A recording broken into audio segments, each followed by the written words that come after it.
What's up, everybody? Welcome to another episode of the Sports Dép Podcast on this fantastic Monday. It is freezing. It's been cold all weekend.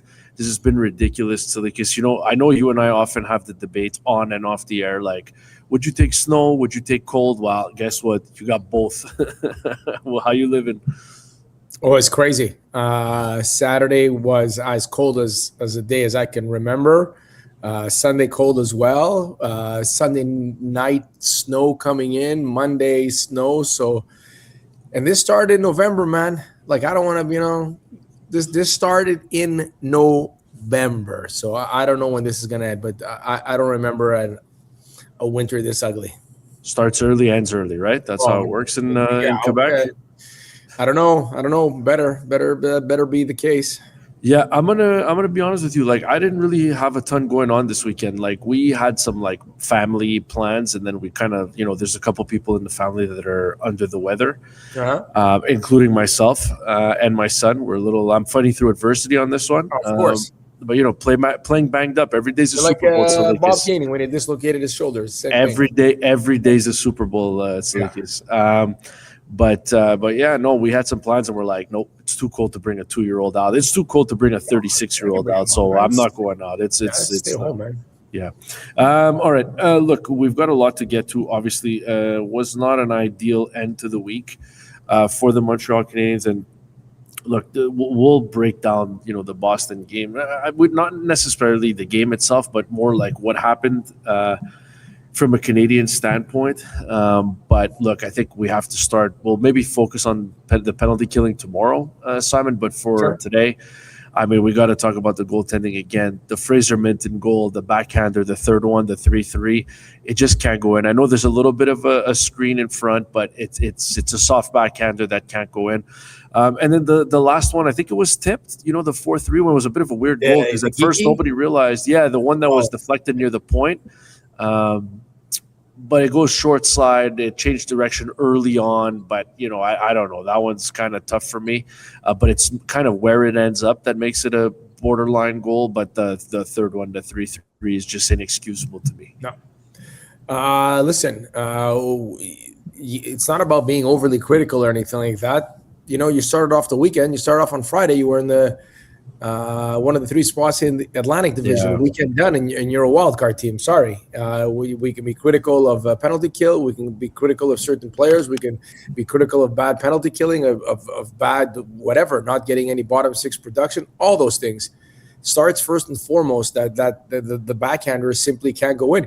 It's not, Joe. Like if you had like 5-6 saves that you were like, oh my goodness gracious. But probably still. He did, though. He did. He had a couple. He had the toe save. Was that on Zaka? There was a couple really good saves in that game. But look, you're fighting for your job. You're fighting for your playoff lives. You're fighting for all those things. You thought he had perhaps turned the corner, and maybe he did. I don't know. But right now, I think what you have to do is, I think you have to hand over the team to Jakub Dobiš. I think he got. Yeah, I don't agree with you. It's not good enough, Joe. It's not good enough. That's fine. Then that's fine. No. I'm saying that's fine that it's not good enough. I'm conceding that it's not good enough. Yeah, but to me, I don't think you hand over the net to anybody. I think what's good. What has to change. I'm saying, look, you got back-to-back starts, right? Yeah, that's exactly where you're going to be. You right. can go. I'll say this. Yeah. Well, to me, where we're at is the time. Dobiš wins Monday or Tuesday. Sorry, it wasn't pretty, but beat Minnesota. Then you go back to Montembeault, loses to Buffalo, then come back with Montembeault, play Saturday in Boston. To me, that's done for now. You cannot have that. I think from now on, no matter what it is, Dobiš wins, Dobiš plays. Montembeault wins, Montembeault plays the next one. That's it. I don't think, I know what they're rooting for, and I know logically what makes the most sense is that, you hope that Montembeault finds his game and that everything else just falls into place. Because when you have a veteran goaltender who's played in the playoffs before, helped get you to the playoffs last year, that's the guy that you want getting back on track. Right now, unfortunately, since he's been back up, I think he's been good. Like, I actually think he's been good. And there were some big-time saves in that game. But unfortunately, there's a couple pucks that just cannot go in, and they're backbreakers at that point of the game. You have a 3-2 lead on the road late in a tough barn, and you have a late lead, and with 6 minutes and change to go, that backhand goes in, the Fraser Mitten one that we're talking about. You just can't. It's a backbreaker, and it's it's a shame that they don't come away with at least a single point in that one. But yeah, to me, I'm not turning over the net to Dobish, Simon. That part I don't agree with. But if he wins, who starts? If he wins, he stays in. That's it. Okay, but that's what I mean. Like, if there's no more, if you're going to give Sam Montembeault back-to-back opportunities to run with it, then now maybe it's time to give Dobish back-to-back opportunities to run with it. He hasn't been great either. It's just the one thing that Dobish has going for him when he starts to win more games than they lose. So, but again, win-loss is a team accomplishment. But right now, his win-loss record is just a lot better than Sam Montembeault's. Like when they were trying to get these guys out of their funks, and they brought up Fowler, it was okay because they were sitting like in the second spot in the Atlantic. Yeah. And the Buffalo Sabres looked like they were firing their GM and they were about to implode, and the Senators couldn't figure it out, and the Leafs aren't good and they couldn't get healthy. But now Sabres have turned it on. I don't know how many games they've won in their last 20. Panthers slowly crawling their way up as they get healthy. Red Wings, hey man, you look at the lineup. Perhaps you don't think it's the most over legit lineup in the National Hockey League, but clearly they're good. And they're getting saves. That's the big 100%. thing. Gibson playing well. It's funny because the first time we saw him this year against the Habs, they weren't getting saves. Remember? Yeah. And then I remember the next day, just following a lot of people that were following the game on Twitter, talking about how the shot up the Iser plan or whatever it's called was an absolute disaster. But they were early into the season, maybe a game or two, but now they've gotten a save. The Lightning doesn't look like they're going to regress. If anything, they're going to get Braden Point back eventually. They're going to get Victor Hedman back eventually. Leafs, very difficult weekend. Loss to Marner's Vegas squad, I believe, on Friday, and then a loss to Colorado on Sunday. Excuse me. So they're not in the mix, but they're not that far out. So when they were trying to figure out their goaltending woes at the beginning of the year, they were scoring a lot of goals, they were winning games, and some of the division was bad. Well, some of the division has turned it around. Some of it has kept pace, and some of it has even exceeded the pace. So Martin St. Louis in that front office is in a tough squat, man, because you can't – Joe. You got to pray for saves. That's it. Go play hockey on the street with your friends. And play the saves, you're toast. Go play for coffees. Go play for $5. If you can't get a save, you're going to lose, man. And this is where they are right now. It's unfortunate. It's pretty shocking as well. Like, Joe, this guy was good last year. He was good enough to be on Four Nations. Now, this Four Nation roster, he was better than good. There was times he was better than good. Yeah, man. And that Four Nation roster, I get it. It wasn't Martin Brodeur, Patrick Roy, and whoever else, Eddie Belfour. But still won gold. And he still was told, come along. And you going into the season, did a lot of radio at TSN 690 in the summer, Joe. Did a lot of radio. Kirby Doc is going to be back. Lane Hudson, could he do what he did in the Calder year? Nick Suzuki, let's go. Question period. Are we going to have Nick Suzuki a point-of-game player? Every question you had out there, I don't even, people being critical or questioning the goaltending. You thought that it was, I'm not going to say it was a lock to win a Vezina trophy or a Jennings trophy, but this type of goaltending is shocking because I don't think anybody expected this. Yeah, there was no predicting that it was going to fall off to this point. I mean, the numbers, they're tough, they're brutal.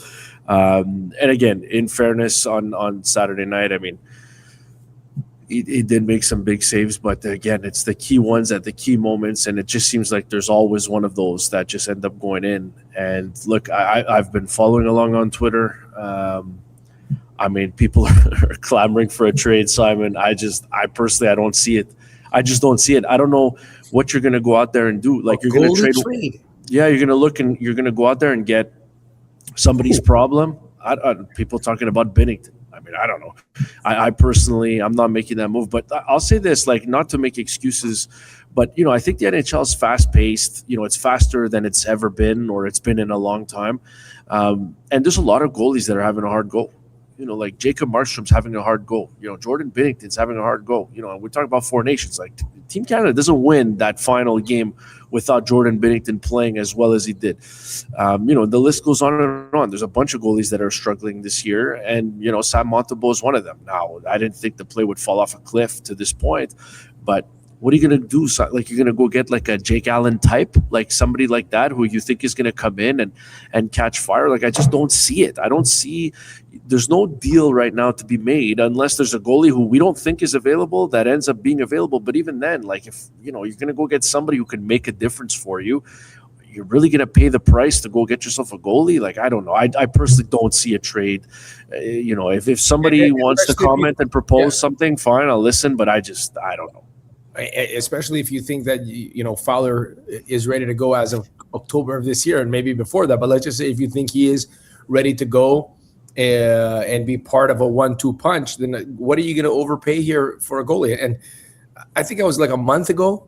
I was hosting the morning show, and I asked Darren Dreger, goalie market. He was like, "What goalie market?" I was listening. There's no goalies out there, man. He told you there's no good goalies out there. Yeah, that's what he said. So you can do a Jeff Skinner thing, and not Stuart Skinner. Sorry. Yeah. But you're trading a problem for a problem. You're rolling the dice, and neither one of those guys, each one of those guys, the two guys that moved, Jarry for Skinner, I mean, they both had warts, they both had issues. Yeah. So it's not like you're gonna go make this deal for someone else, and maybe somebody comes in. I would be stunned, but maybe somebody comes in and plays well between now and the end of the season, and maybe it's all good. But I mean, you're going to trade a maybe for a maybe. I don't know. At that position, I feel like, if you have a good one, you keep him. If you have somebody whose play is dipped and a question mark, they probably have an expensive long contract, and I don't think the Canadiens want it. I personally am in no rush with Fowler. If it takes another year in Laval next year, that makes him 22. So even then, I think you need to figure it out right now.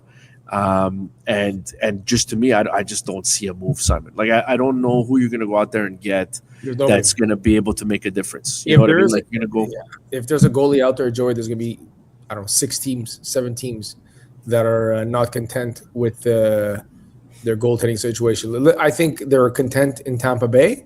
I think they're content in Detroit, Minnesota. No, just think the Atlantic. Oh, sure. Toronto's not content. Ottawa's not content. Buffalo's not content. The Canadiens are not content.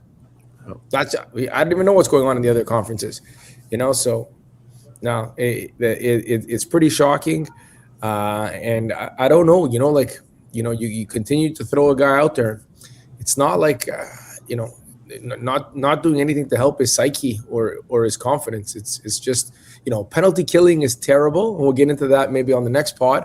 But that doesn't help either. That your penalty killing is terrible. But first rule in penalty killing, your best penalty killer needs to be your goalie, and they can't even get that going. So they are in an absolute tough spot because this team can play with pace, can play with skill, a little bit of that wolf pack mentality. I know that some people would say, they're undersized and this and that. And now it's okay, they're undersized, but still 7-0 against the Panthers in their last 7. They're doing something right, they're doing something right when they get up against a physical team, but they're just not deep enough and to just battle back. Like we see teams that battle back with subpar goaltending usually are led by like Connor McDavid. You have a guy that can get you 140 points, sure, it'll mask some of your warts in nets, but Canadiens are simply not there. But you know what's funny? I was thinking about this. Like, I'm not used to this. You know what I mean? Like, usually the Canadiens, it's the opposite. Like, they've flipped in like the 30 plus years that I've been watching and following the Canadiens. Since the late 90s, it's like usually they get the saves. It's the other part. The scoring goals was the hard part. But now, like, they've got the guys that can score. They've got the guys that can make a difference offensively, but it's the saves you're not getting. This season's been an enigma. Like, I guess it's a confidence thing, for the Montembeault. The Montembeault thing is an enigma to me because, like, it's a confidence thing. Like, really, like, the guy knew there was a Four Nations tournament last year, and maybe it's because there were no expectations on him to be named to the Four Nations, and he came out of nowhere and played well enough to earn a spot. Maybe that was it.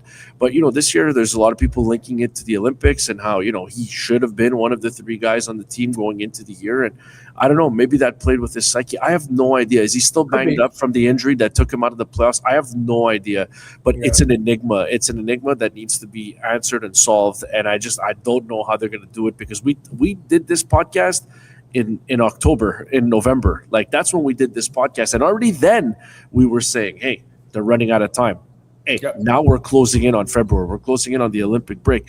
And maybe the Olympic break is going to be, the giant reset.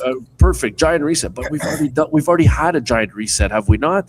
Like a conditioning conditioning stint for me is a giant reset, is it not? Yeah. And I think there's something to be said. I don't know if it's the pressure, Joey, of not making the Olympics. I think, of course, that's on your mind. You might be an Olympian, then you're not.